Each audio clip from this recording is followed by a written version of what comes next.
Yeah, how's that? I don't even know if I'm on the right live.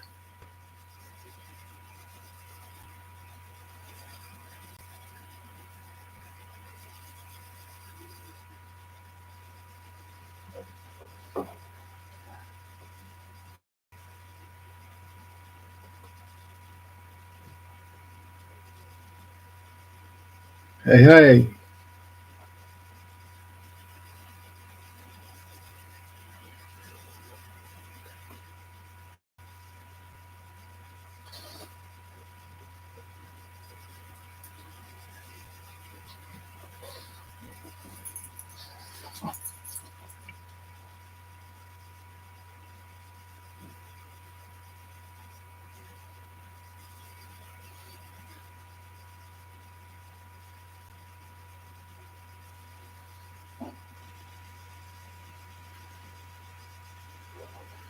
All right, let's see if I can figure out why.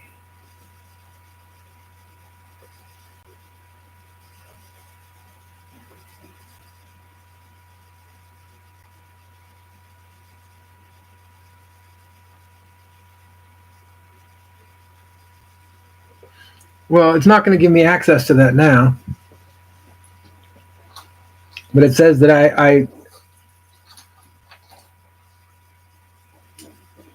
so I initially set one up last week, but I thought I canceled that one. Maybe not.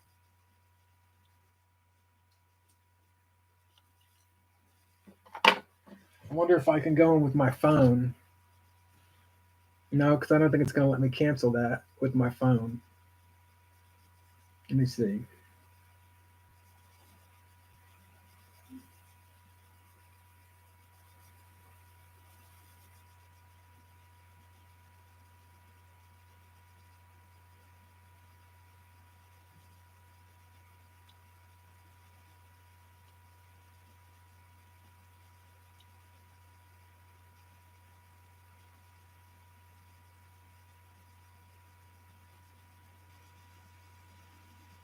All right.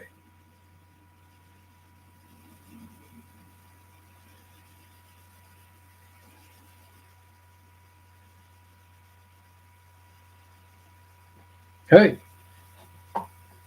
that's not me. That's old live.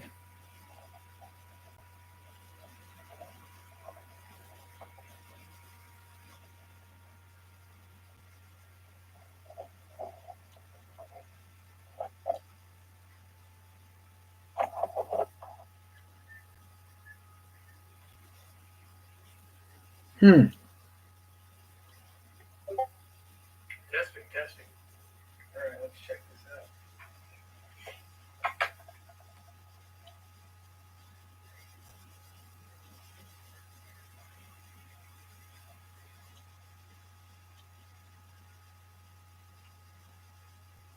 I don't understand, man.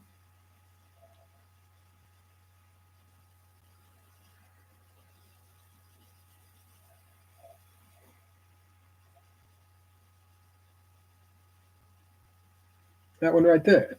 There we go. All right. That one right there. There we go. Turn that down.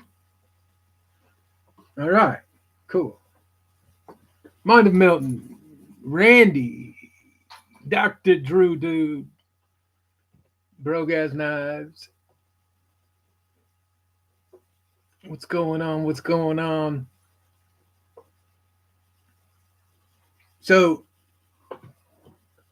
what happened in the beginning was I had a live scheduled for 10:15 p.m. And when I went to set up the live earlier this evening, it said that I didn't have access to the camera on my laptop. So then I went in and created a new scheduled live, and I just put in 10:14 p.m. And then for whatever reason, it gave me the camera, so I just kept that window open. So then when I saw that it was 10:15, I just hit go live, and it apparently chose the one that I had scheduled for 10:14. So I had two scheduled, but the first one wouldn't give me access to my own camera. It said that I needed to download some um, software in order to get everything to work again. But I knew it worked, right, because the first week I did it with this um, laptop as well. So pretty fly for a knife car, Carco.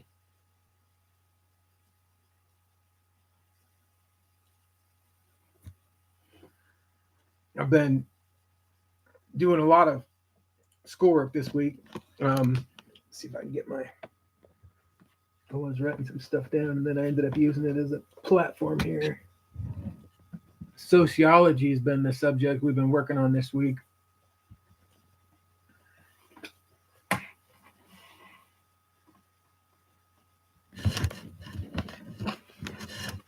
What's funny, I just saw. I thought he had said that he'd gotten himself in some trouble again, but I just saw Brent going live with his crew, and I thought that was kind of funny because um, one of the knives that I had to talk about tonight was I call it a proxy knife, and I'll tell you why here in a minute. But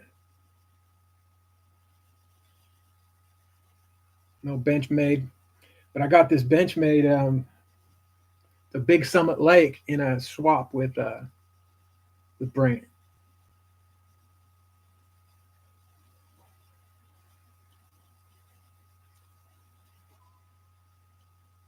Joseph S.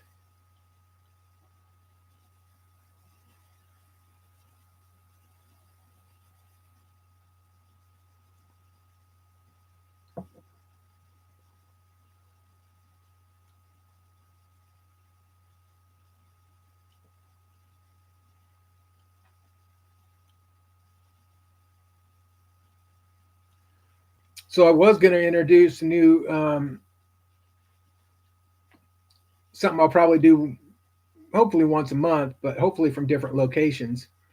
But the idea was is to start it outside by the fire pit tonight and do a little fireside chat, and I wanted to, incorporate that in once a month. And, at some point it might be a fireside chat out in the boonies somewhere, or, fireside chat out in the fire pit in the backyard with the view of the neighbor's house that Mattisfaction loves so much. Gotta love the burbs. Um,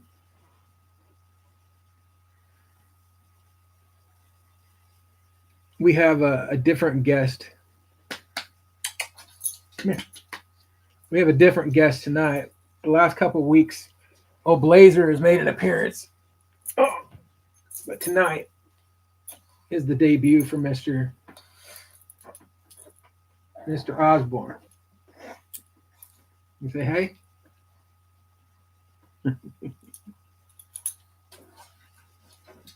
Now Ozzy here, he's got a little bit more anxiety, but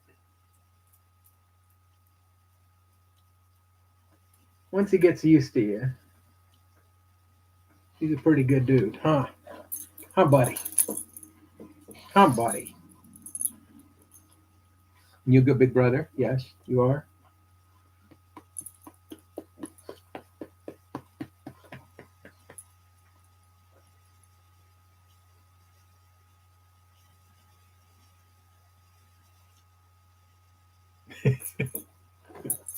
It might not be you. It might be me.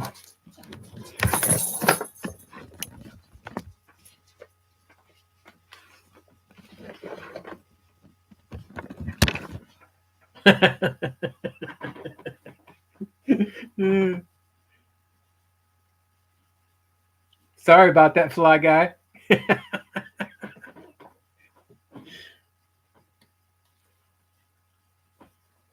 I've got one of those little tri-way levels. I think it came out of one of my old travel trailer.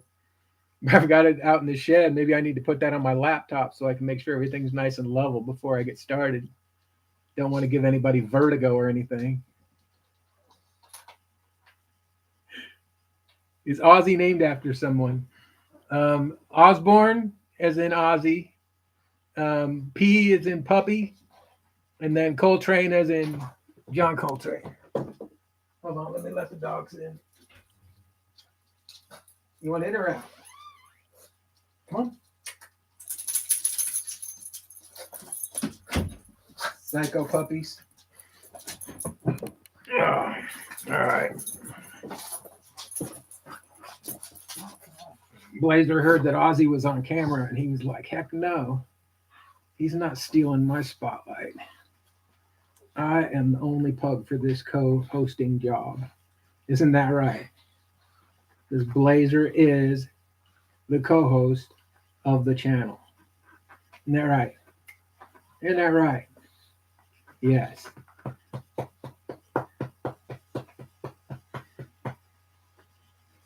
Now, I've had pugs for probably going on 20 years now, but these two here, and I think it's because of the pandemic and the fact that they've been around somebody like 24 hours a day almost the entire time that they've been alive. They are definitely the most loyal dogs that I've ever had.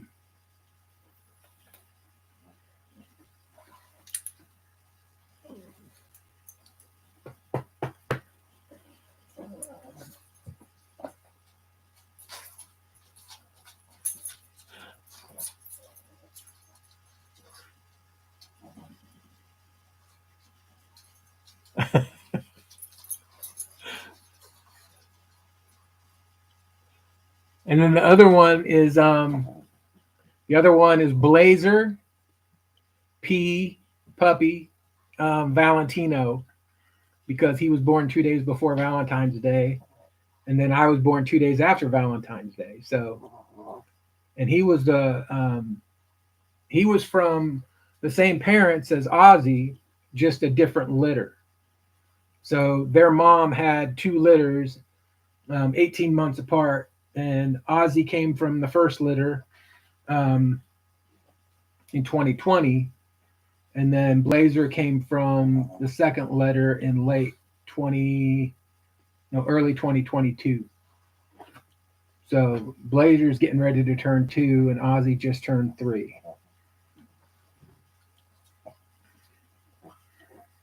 And then prior to that, right at the beginning of the pandemic, we had 2 old pugs, and both of those pugs were rescued from Hurricane Katrina. And that was my introduction to pugs, was that rescue there.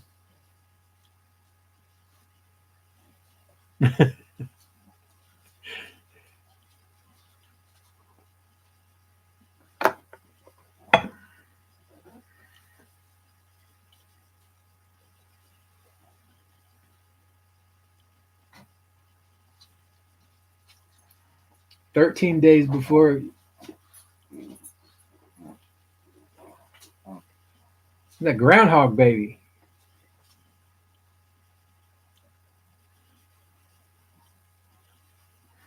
You know, it's funny. We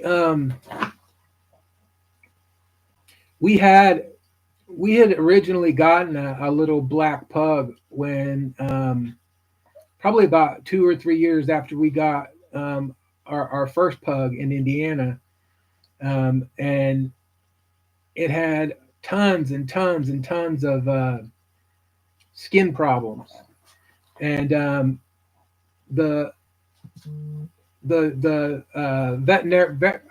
we took our dogs to ended up taking him because it had gotten so expensive that we had told him, that we were looking for a good home, to rehome him to, because we were like, just starting out, and our kids were real young, so our finances were kind of tight. And I mean, I think he was taking like $25 or $30 pills every day for skin disorders, and then we'd have to go in, and then he'd scratch himself so bad that he'd bleed all over the place, and It was just a crazy, crazy thing, and apparently that's somewhat normal for them to have dermis issues. The black ones more so than the white ones. But man, Mr. Letterman, Marty, this where the cheap hell. You know better than that, Mr. Martisfaction.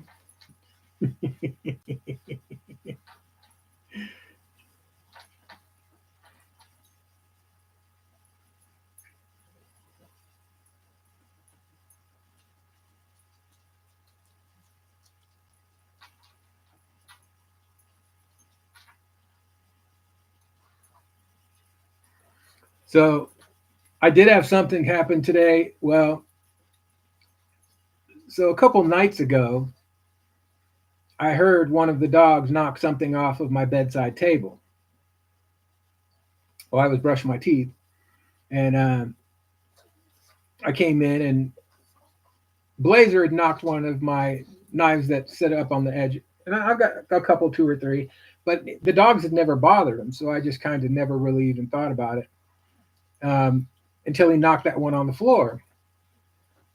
And then tonight,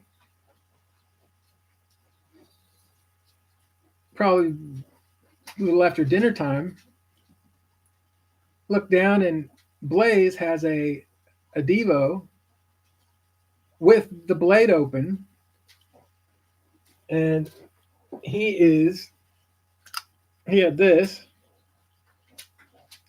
and he's down by his water bowl chewing on the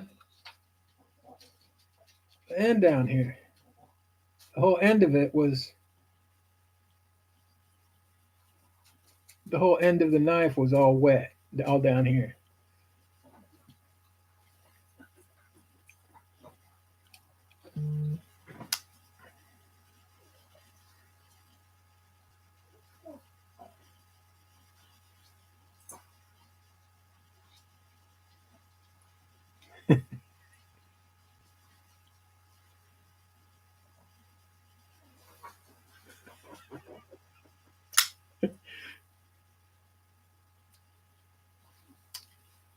So my nephew came down from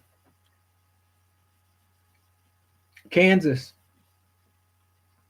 and he brought his German Shepherd, who's about the same age as my oldest pug. And it was kind of funny because neither one of my boys has been around big dogs. They've been around a lot of small dogs their size, some other pugs, their cousin Dexter, the Chihuahua. There's a couple of other, there's a famous tattoo artist who lives in our neighborhood who he's got two pugs. So, I mean, they've mostly been around just dogs their own size. Well, when their cousin came to visit, um, Ozzy, the older of my two pugs, he was cool. He was like all about it. He would, he kind of challenged the big old German Shepherd a couple of times, but um, then Blazer did not trust the big dog, and when the big dog went after him, I saw a look of terror in Blazer's eyes. I mean, Blazer was running for his life. Ozzy was having a good time. Blazer thought he was getting ready to die. I could tell by the look on his face he was not. So it's funny because I can look at those pictures now, and if it's not your own dog, you don't see, the maybe that was, my feelings. I thought he was getting ready to get eaten. I mean, I knew he wasn't going to get eaten or anything, but it was hilarious. It was just kind of one of those where it was like, I look at the picture now, and I mean, he was getting it, and when he would look back over his shoulder to see where that big German Shepherd was at. Um, and the big dog did put his foot on him a couple of times. Um, but I think that was just kind of hold him still for a second so he could check him out and see what the heck it was. But yeah, it was kind of interesting. You don't know that you can read the expression on an animal's face until you see them really expressing themselves, and then you kind of are like, man, yeah, he was running for his life. uh,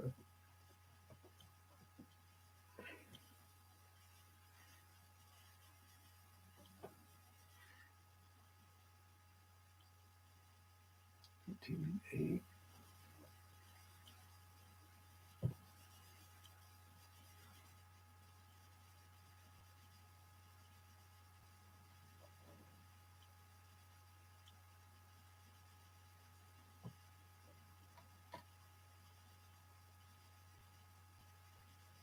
Well, Randy,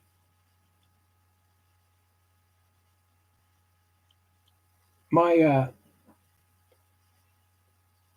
my daughter's Chihuahua. It isn't a 100-pound dog, but it's a when she goes over to her mom's house where she lived for a little while when she was in high school. Her mom has this really old Australian Shepherd, and he just thinks that she's the Uber of the house. Just used to follow right on the back of that thing wherever it went, into the backyard, out of the backyard. It was just that was, but now that old Australian Shepherd's blind, so his piggyback days are over. And the funny thing is now it's kind of funny. Apparently, now that his companion is another Australian Shepherd now, who's a pup, and that's kind of been his guide. But it's interesting because one of his favorite things to do is lay against the back fence behind the house, and then the house behind them, they don't have any dogs, but they have a giant potbelly pig, and they just go back and they lean against the fence and take naps in about the same spot in the backyard, and that's kind of their way of hanging out together, even though there's a fence between them.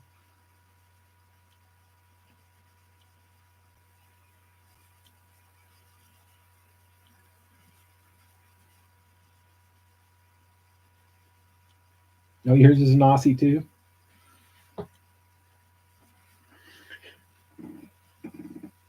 So we were. I was mentioning some of the knives that I get from different people around the community, sometimes in giveaways and things like that. And generally, if I do win something like that that's associated with a knife channel or something, I'll keep something as a memento of, especially if it's some place that I spent a lot of time.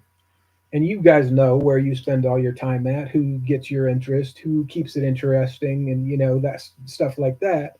So the first time that I ever won anything from Zach stuff, I was hoping that it was going to be something related to the the butterfly company, but it wasn't. So I ended up winning one of those those little oh, little autos. I'll think of it here in a second. But a little American made push button auto, and it was super snappy.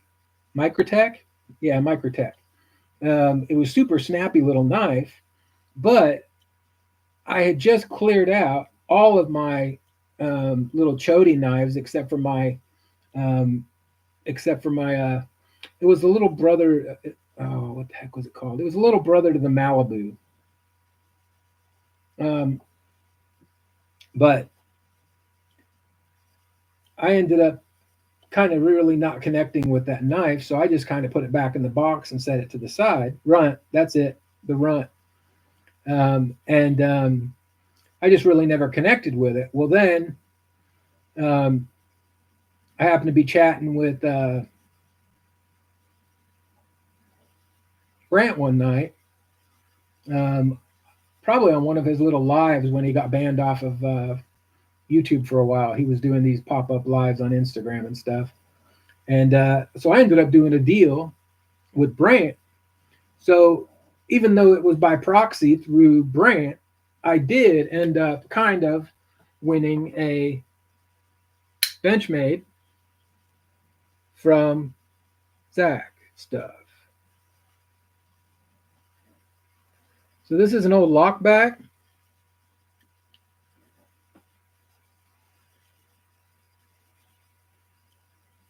And the diamond wood, and that's diamond with a Y, not an I.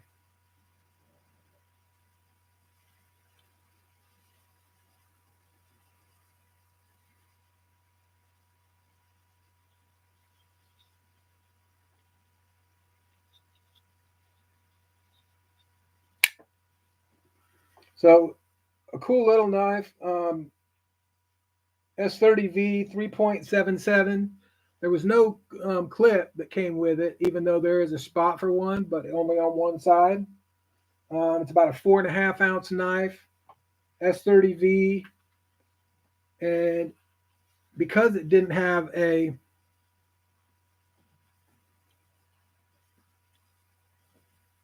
clip,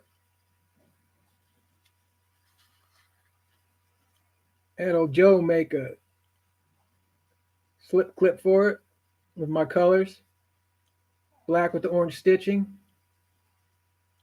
There you go. There's the stamp.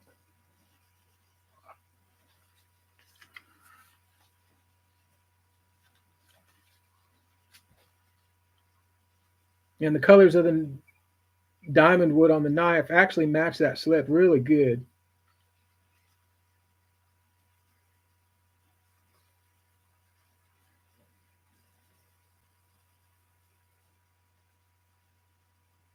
And I know if I send a message to,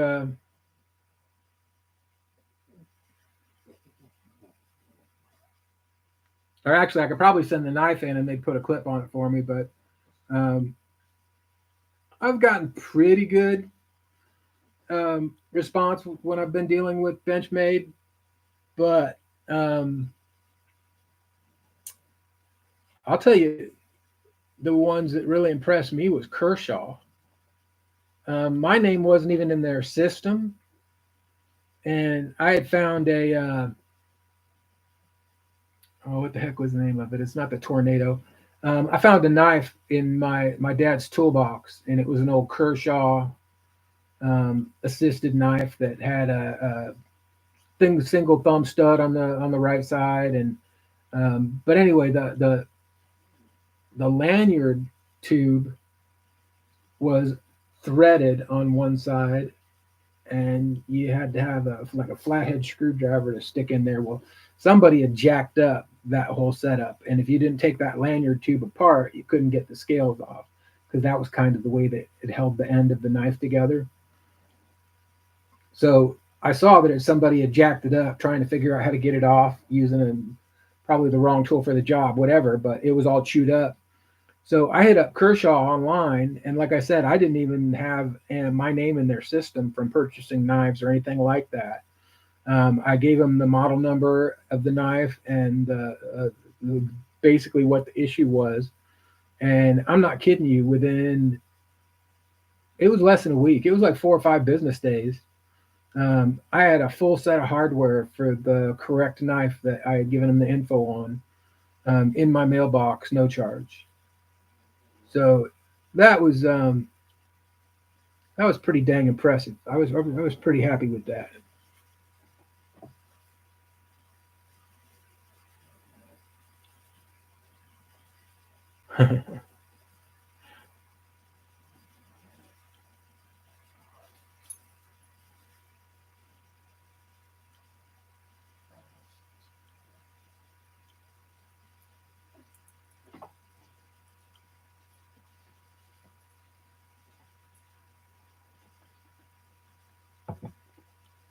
Well, the value actually is only as much as you place on it into actually.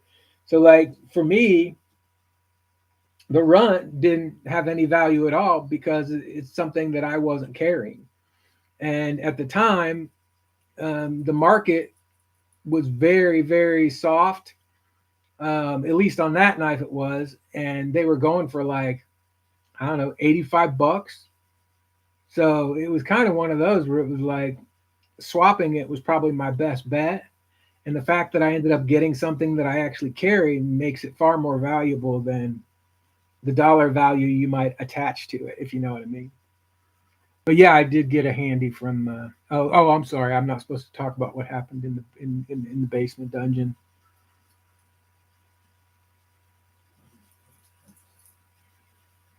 Well, I mean, and that's the thing, especially like right now, I've been hearing people talking about how soft the market is. But even though I've only been in this business for going on my third year, this is the second time we've made it around this particular time of the year.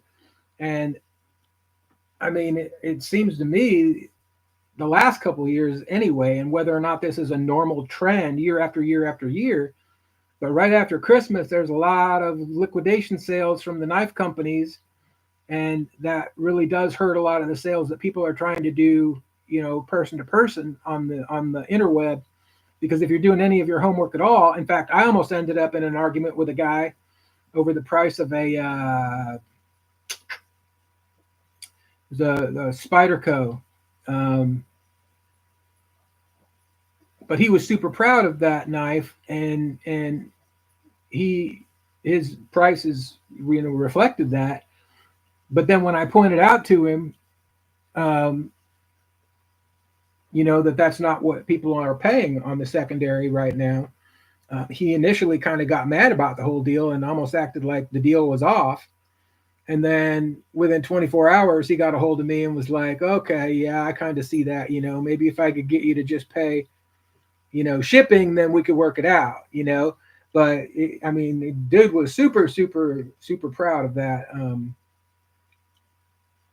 What is the one that OCD for EDC makes the little attachments for? The Shaman. It was a Shaman, and I think I ended up paying like 200, but he was thinking he was going to get like 340 out of it. And I was just like, show me one place where somebody's actually paying 340 on a secondary, and I will gladly find a way to bargain with you in some way, shape, or form. Softer than Hinderer steel. Mic drops, cheering.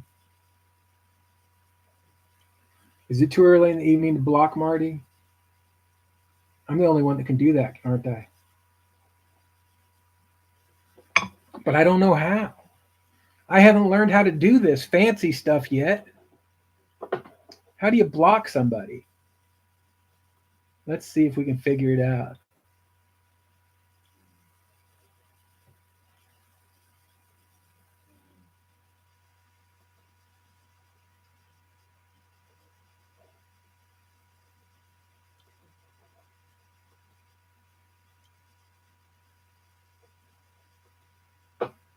That work, Maddie?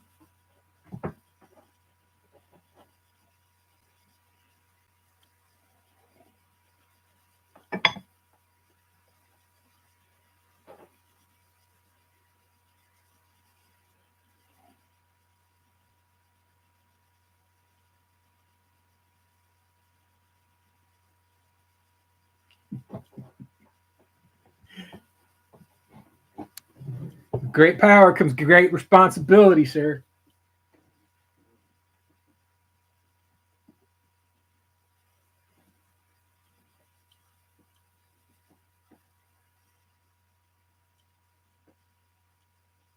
You're only allowed to post the locations of the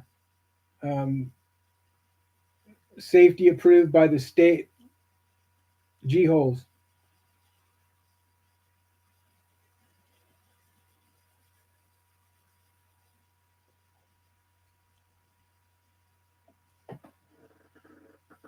And we're kind of getting right through it tonight, aren't we?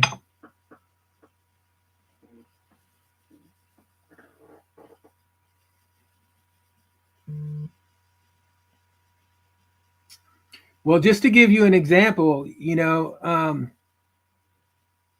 there are people who pay attention like us and people who don't pay attention whatsoever.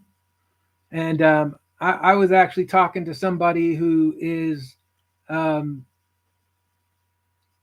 more of the lower end stuff, but stuff that still can get up into the $125 range.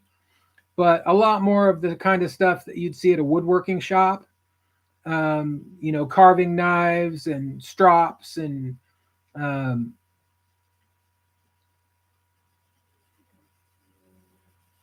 different things like that. And he puts this stuff on eBay. And if you go on there, you'll see some really crazy, weird differences in prices. But he goes on there and puts some stuff on there, and he has the prices set to the point where as soon as you purchase from this individual, he turns around and then uses his um, store on Amazon and then ships directly from Amazon to your door. And he said in some cases he can actually have your delivery to you within 24 hours and without charging you anything additional for shipping because he's using Amazon as his point of purchase. And people who don't do their research on prices are just paying, and then he automatically ships and he collects everything on the over the top, which in some cases, from what I've seen, 25 or 30 bucks. I'm doing some research right now because I have a Japanese water stone for my Tormek, and it's the least used stone that I own, but the price on them has gone up from when I bought it. The price on them was about 360, 370 bucks. The price is now almost $500 for one of these stones. So this thing's been sitting down there in the box. I think I used it on one knife. I used it on putting a mirror edge on my putting a mirror edge on my Formax. And but that's the thing is it's only valuable if it's something that you use in your collection. And the fact that those things have gone through the roof now and are now almost up to 500 bucks, I'm going to put it on the market. But the interesting thing is new right now, there's a difference in price. There's somebody who's selling supposedly the 10-inch T8 wheel Japanese Waterstone for $375 plus $25 shipping and handling. But then there's 3 or 4 other people selling the same exact thing brand new for $490 plus tax plus shipping. So in that case, it's probably going to end up being $550, $560. So my main goal is to try and get enough so that I can get a diamond wheel, because that's my next purchase. The main wheel that I use is the one that goes between 600 and 1200 grit. And then everything in between that, I use my my work sharp. Like I just redid the Wusthof knives for the kitchen, and it was just easier for me instead of getting everything all set up on the Tormek. It was just easier for me to go through 2 belts on the work sharp and tape the knife off. And now both of those will cut paper thin tomatoes, which I've never understood the use of paper thin tomatoes, but it can cut paper thin tomatoes.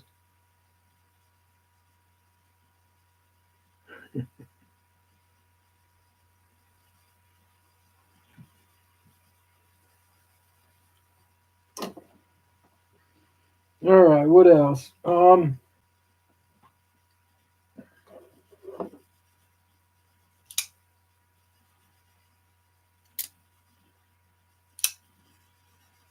Hi, Randy. Thanks for stopping in.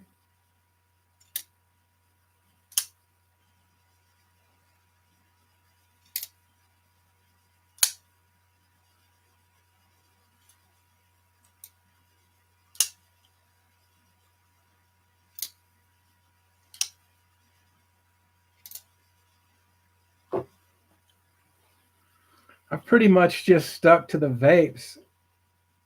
After that initial scare where there were a lot of fake vape cartridges going through the system, it seems like my guy seems to get some pretty regular stuff out of wherever it's coming from. And I mean, it's been pretty dependable. Um, I was getting complaints about the smell. But the funny thing is, the smell of the regular lettuce, um, when I do my dog walk, over the years, it's that's how I've met my friends around the neighborhood. Smoke signals. You know what I'm talking about.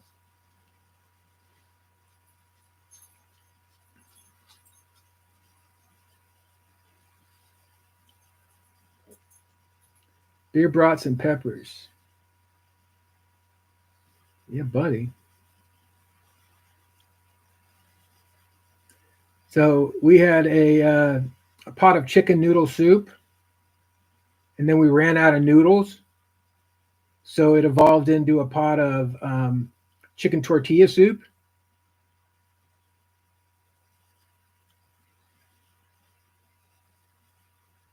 with what I think was the perfect amount of spice.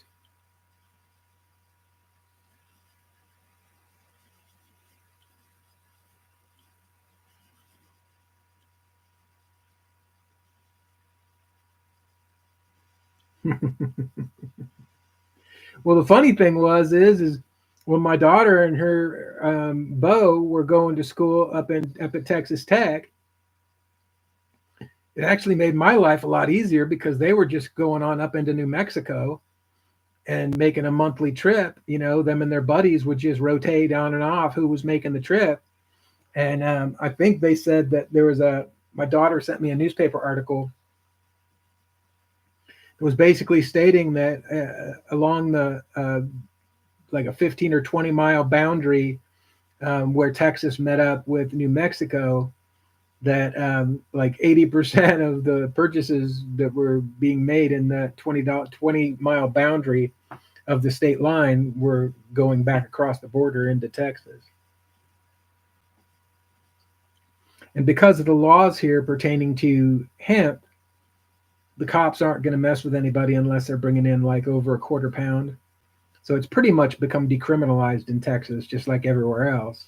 The only problem you run into is if you end up with any of the like the carts and stuff.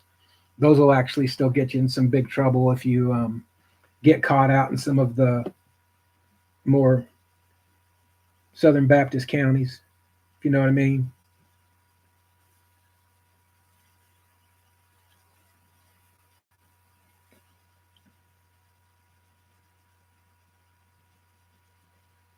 And then earlier today, though, Maddie, I had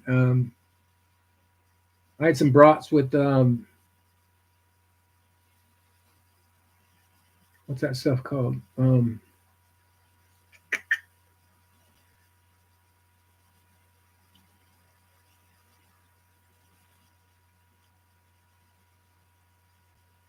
Gonna definitely have to rethink the timing on whether or not I'm gonna have to have more coffee next week so my brain works better. Actually, I think it's because I've been smushing my brain in class. But the pickled cabbage, you know, the stuff with mustard, the German stuff, man. You know what I'm talking about. But anyway, I had a couple of those. Pretty tasty.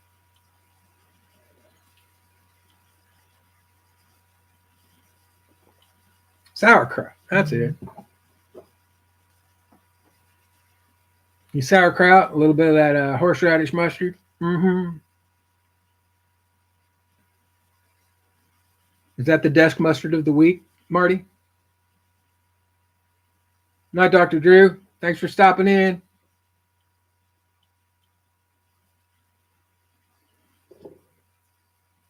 I was flicking this earlier. This is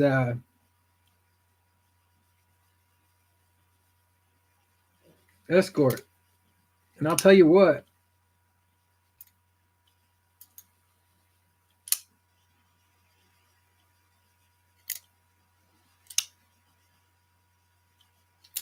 this is probably, I don't really carry it a lot, but I flip it a lot. It's along my desk knife. like Marty's mustard. But I haven't had to make any adjustments. This has got that adjustable O-spring on it. But this thing's like, it took me like 2 years to get my Adamus like this. Adamus, whatever. My big bench made. It took like 2 years to get it broke in so it was like this. And this thing's been like this out of the box. I mean, best action of any knife, regardless of where it was made or who made it.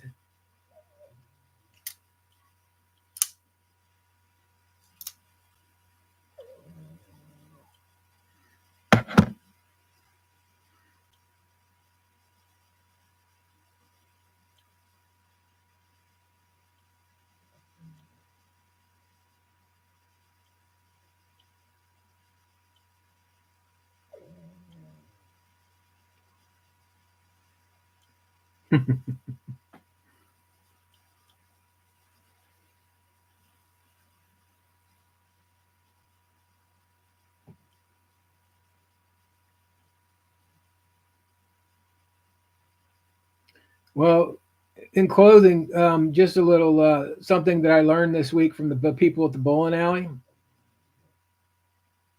So apparently, after you turn 55 until you're 65, you get 10%. And then once you get 65 to 70, then you get another 10%. And then every 5 years, you get 10% more. And 10% what, you might ask? Well, I asked the same question. And apparently, according to some of the old guys at the bowling alley, now that I'm over 55, I get 10% bullshit factor. So I can embellish my stories by 10% legally now. And it can't be held against me in any way, shape, or form. So I just thought you guys might know that, in case you're wondering how much of what I'm telling you is true or might be a bunch of BS. At least 90% of what I'm stating to you each week will be accurate for at least the next 6 or 7 years, and then we'll see what happens.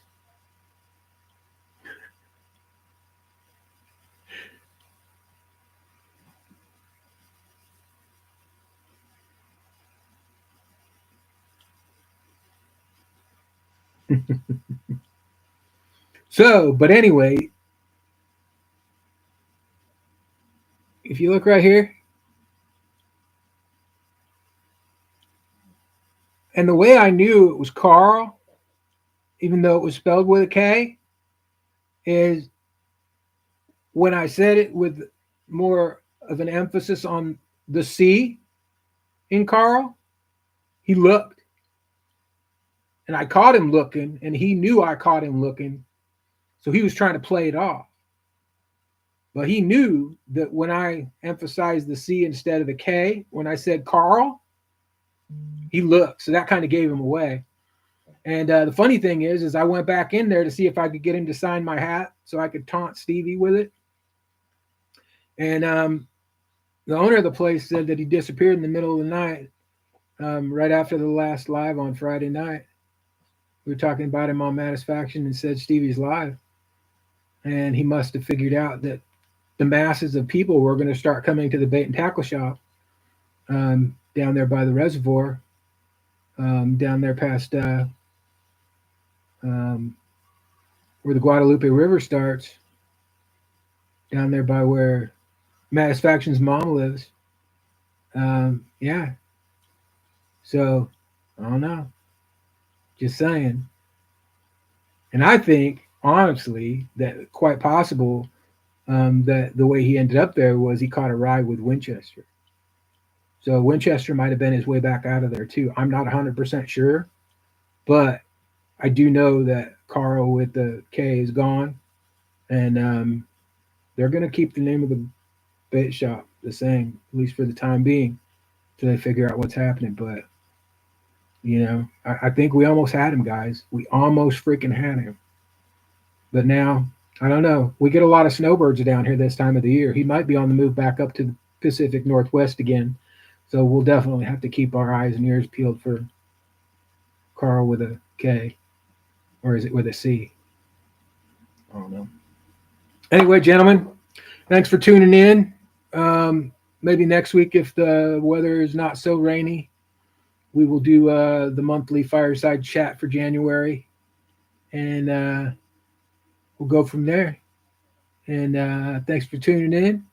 Thanks for keeping me company on this soggy Tuesday night. And we'll catch you next week. Be safe. And check in on your friends, man. Check in on your friends. This is a dangerous part of the year for some people. You know, you get into this time of the year where it's cold and dreary, and all of the freaking credit cards are due from the freaking holidays and everything. Check in on somebody. I know that's something that Maddie and the guys have always kind of put an emphasis on, and I always thought it was a great message to end with. So, later.